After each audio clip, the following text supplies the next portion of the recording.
Iowa's waterways can alter dramatically as the seasons change. Spring rains or summer dry spells can make a river or lake ideal for fishing or paddling. Or fluctuating water levels can ruin the experience entirely. In early to mid-spring, one northeast Iowa marsh inhabits that ideal aquatic habitat.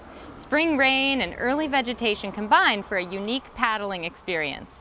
And one outfitter is bringing Iowans along for the journey at northeast Iowa's Sweet Marsh.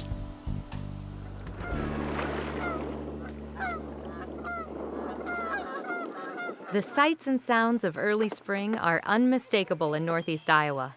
The Sweet Marsh Wildlife Management Area in Bremer County is likely a spot you've never thought to explore, but it's a destination for paddlers and wildlife, drifting and flying through the cattails and shallow waterways of this Iowa wetland. Do not leave things in the pockets. They may not be found for a very long time.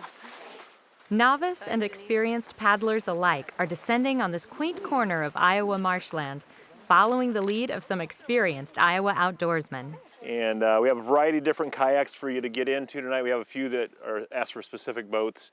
But a couple things I want to point out real quick with the paddle, that when you're paddling, to make the boat go forward, you're going to be going like this. Okay? To go backwards, you're going to push forward with the paddle. Darren Siefken, a former county conservation officer, now owns nearby outfitter Crawdaddy Outdoors. His passion for the simplicities of an early spring paddle have migrated to his customers. Go ahead and have a seat. Leave your foot out. Yep. How's that? All right.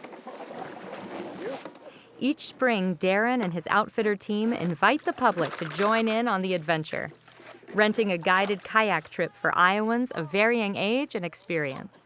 And this boat's very turny. So it's not you, so. Okay. Well, through the store and our marsh migrations floats, it's been 10 years, but I've been here in Bremer County for over 25 years and been enjoying Sweet Marsh for all those years, whether it be kayaking or canoeing or biking or hiking out here. We go down the channel here at Sweet Marsh where it's usually fairly protected from the wind, and then we basically head out into the open area.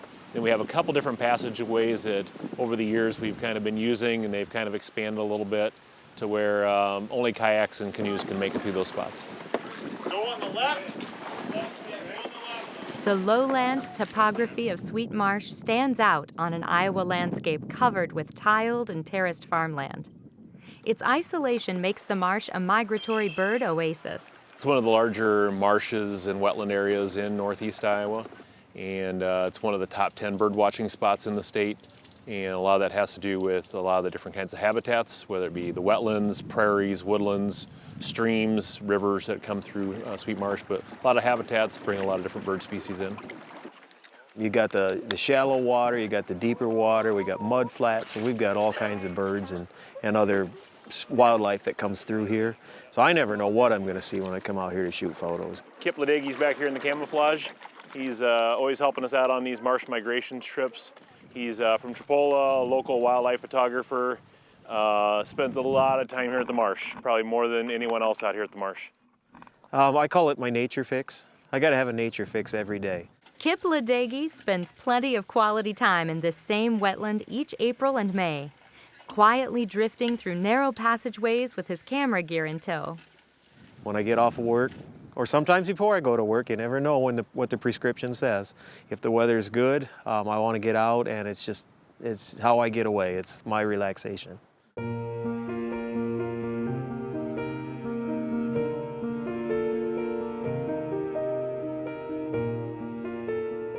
The refuge of Sweet Marsh, surrounded by miles of open farm fields, creates a valuable destination for a long list of migratory wildlife.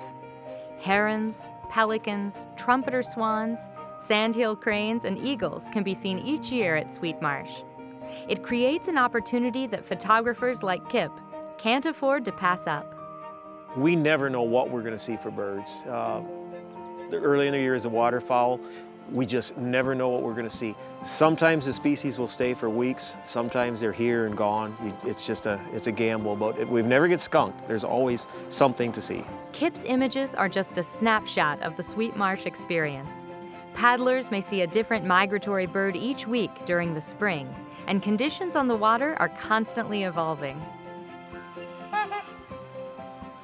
The time window for paddling in Sweet Marsh is relatively short. Its location in northeast Iowa is heavily managed by conservation officials.